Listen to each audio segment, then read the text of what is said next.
Problema, struggles, pagsubok. Familiar ba ang tatalakayin natin ngayon? Opo. Masasabi natin ang dami na nating napagdaanan. Pero sadyang paulit-ulit din na tayo ay nawawala ng pag-asa at ang iba ay give up na. Isipin lang natin na naitawid na tayo ng ating ina sa pagkapanganak pa lang natin. Dapat ay kayang-kaya na natin ang makamundong problema. Sana. Napakaswerte mo pag may magulang ka na may tamang gabay sa'yo sa bata ka pa lamang at ipinakilala na sa'yo ang Diyos. Dapat ay cherish mo at maging daan ka sa mga taong nangangailangan ng gabay sa mundo.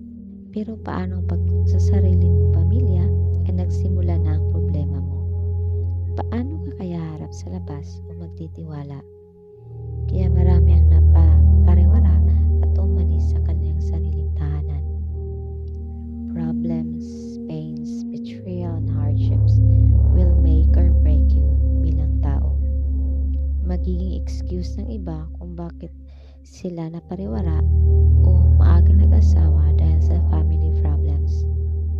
Pero dapat sana'y mananaig sa'yo ang iyong mga magulang ay may pinagdadaan din.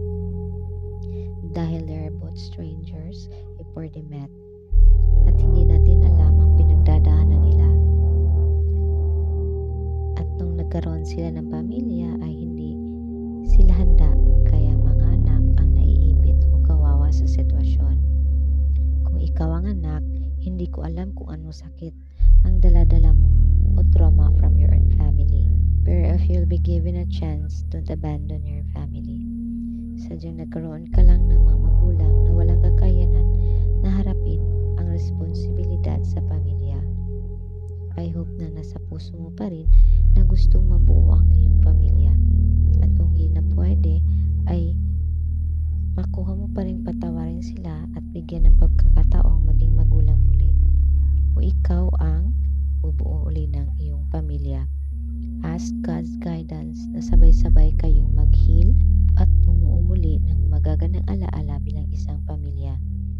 Kung ikaw ang magulang, sana maisip mo na ang iyong mga anak ay bunga ng pagmamahalan.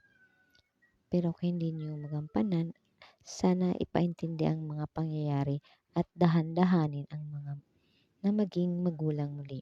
At kung hindi na pwedeng mabuo, sana ipakita pa rin na may kakayanan ka na maging bahagi pa rin sa mga pangyayaring maging malinaw at hindi maging dahilan ng paglayo ng loob sa iyo ng iyong mga anak. Walang perpektong magulang at lalong walang perpektong mga anak.